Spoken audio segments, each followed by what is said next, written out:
Hello, and welcome to the TimeKeeper channel. Today, we are embarking on a journey through one of the most complex and deeply entrenched conflicts in modern history, the Israeli-Palestinian conflict. To understand the headlines of today, we have to look back at the events of yesterday. Our goal here isn't to take sides, but to provide a historical overview, tracing the key moments that have shaped this long and painful story. It's a tale of two peoples intertwined by land, faith, and a century of struggle. So, let's turn back the clock and explore how we got here. Our story begins in the late 19th century, a time of rising nationalism across Europe. For Jewish people, who had faced centuries of persecution, this sparked a movement called Zionism. Its goal was to establish a national homeland for the Jewish people in their ancestral land, then part of the Ottoman Empire, and known as Palestine. At the time, Palestine was a diverse region, home to a majority Arab population, both Muslim and Christian, as well as a small Jewish community. As Zionist immigration began to increase in the late 1800s and early 1900s, tensions over land and resources started to simmer between the established Arab population and the new Jewish arrivals. These early days laid the groundwork for the competing national aspirations that would define the coming century. World War I dramatically reshaped the Middle East. The Ottoman Empire collapsed, and Britain took control of Palestine under a system called the British Mandate. This is where things get really complicated. In 1917, Britain issued the Balfour Declaration, a public statement supporting the establishment of a national home for the Jewish people in Palestine. However, it also stipulated that nothing shall be done which may prejudice the civil and religious rights of existing non-Jewish communities. This created a fundamental contradiction. How could Britain support a Jewish national home without impacting the rights and aspirations of the Arab majority, who also considered the land their home? This dual promise set the stage for increasing conflict. Throughout the 1920s and 30s, both communities, Jewish and Arab, began to organize politically and militarily, viewing each other with growing suspicion. The rise of Nazism in Europe during the 1930s and the horrors of the Holocaust during World War II created an unprecedented wave of Jewish refugees seeking safety. Many saw Palestine as their only hope. Immigration surged, further heightening Arab fears of being displaced and losing their land. Violence escalated, with attacks and riots becoming more frequent. Britain, struggling to manage the escalating conflict and exhausted from the war, decided it could no longer govern the territory. In 1947, they handed the problem over to the newly formed United Nations. The UN proposed a solution, the Partition Plan. This plan recommended dividing Palestine into two independent states, one Arab and one Jewish, with the city of Jerusalem to be administered internationally. The Jewish leadership accepted the plan, seeing it as a path to statehood. However, the Arab leadership and neighboring Arab states rejected it outright, arguing it was unfair to give a significant portion of their land to a minority population. The day after the British Mandate expired, on May 14, 1948, David Ben-Gurion declared the establishment of the State of Israel. Immediately, armies from 5 neighboring Arab countries, Egypt, Jordan, Syria, Lebanon, and Iraq, invaded, triggering the 1948 Arab-Israeli War. For Israelis, this is their war of independence. For Palestinians, it is the Nakba, or the catastrophe. By the time an armistice was signed in 1949, Israel controlled more territory than the UN partition plan had allocated, including West Jerusalem.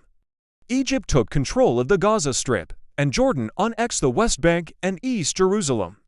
Most devastatingly, over 700,000 Palestinians fled or were expelled from their homes in the territory that became Israel. They became refugees in neighboring Arab countries, the West Bank, and Gaza. The question of their right of return to their homes and lands remains one of the most painful and unresolved issues at the heart of the conflict to this day. The following decades were marked by a tense stalemate and periodic wars. Here at the TimeKeeper, we believe it's crucial to understand these pivotal moments. In 1967, the Six-Day War erupted. In a stunning preemptive strike, Israel defeated the armies of Egypt, Jordan, and Syria. At the war's end, Israel had captured the Sinai Peninsula and the Gaza Strip from Egypt, the Golan Heights from Syria, and the West Bank, including East Jerusalem, from Jordan. This was a monumental turning point. Israel was now in military control of territories inhabited by over 1 million Palestinians. The UN Security Council passed Resolution 242, calling for Israel to withdraw from the occupied territories in exchange for peace and secure borders. A principle that has guided international diplomacy ever since, though its interpretation is heavily disputed. Following the 1967 war, the nature of the conflict shifted. The focus moved from state versus state warfare to the issue of Israeli occupation and the Palestinian quest for self-determination. This period saw the rise of the Palestine Liberation Organization, or PLO, led by Yasser Arafat, which became the main representative body for the Palestinian people. The occupation also led to a new phenomenon, the construction of Israeli settlements in the West Bank and Gaza. These communities, built on land captured in 1967, are considered illegal under international law, though Israel disputes this. The settlements became a major source of friction and a significant obstacle to peace, as they altered the physical and demographic landscape of the territories Palestinians envisioned for a future state. In 1987, frustration in the occupied territories boiled over, leading to the First Intifada, or uprising. It began as a popular, grassroots movement of civil disobedience, protests, and stone-throwing by Palestinians against the Israeli military occupation. The Intifada brought the human cost of the occupation to the world's attention and created new pressure for a political solution. This pressure eventually led to a breakthrough. In the early 1990s, secret talks between Israeli and Palestinian leaders resulted in the 1993 Oslo Accords.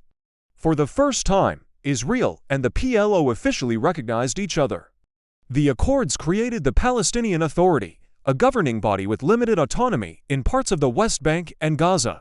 It was seen as a roadmap to a final peace deal and a two-state solution within 5 years. There was a sense of historic optimism. It felt like peace was finally within reach.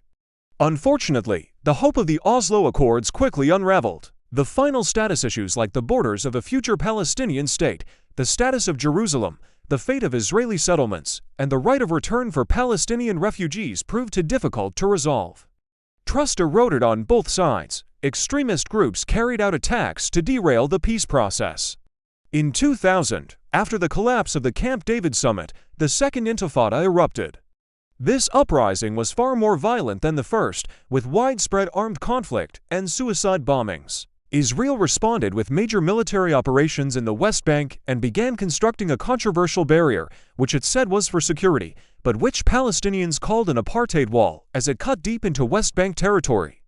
The last 2 decades have been a cycle of failed negotiations, sporadic violence, and deepening division. In 2005, Israel unilaterally withdrew all its soldiers and settlers from the Gaza Strip. However, instead of leading to peace, this led to a new reality. In 2007, Hamas, an Islamist militant group, violently seized control of Gaza from the Palestinian Authority. Since then, the Palestinian leadership has been split, with Hamas controlling Gaza and the Fatah-led Palestinian Authority governing parts of the West Bank. Israel, along with Egypt, has maintained a tight blockade on Gaza, leading to a severe humanitarian crisis. There have been several devastating wars between Israel and Hamas, and the peace process has remained completely frozen. The two-state solution, once the bedrock of international efforts, now seems more distant than ever. And that brings us closer to the present day, a history layered with pain, loss, and conflicting narratives. As we've seen here at the TimeKeeper, this is not a simple story with clear heroes and villains. It's a tragedy involving two peoples with deep connections to the same land, both of whom have legitimate grievances and aspirations. Understanding this history from the Balfour Declaration to the Oslo Accords, from the Nakba to the Intifadas is the first step toward understanding the profound challenges that remain. The path forward is uncertain, but it's clear that any lasting peace must acknowledge the rights, security, and dignity of both Israelis and Palestinians. Thank you for joining me on this journey through a very complex past. If you found this historical overview helpful, please consider liking this video and subscribing to our channel, The TimeKeeper, for more deep dives into the events that have shaped our world today. See you next time. We love you.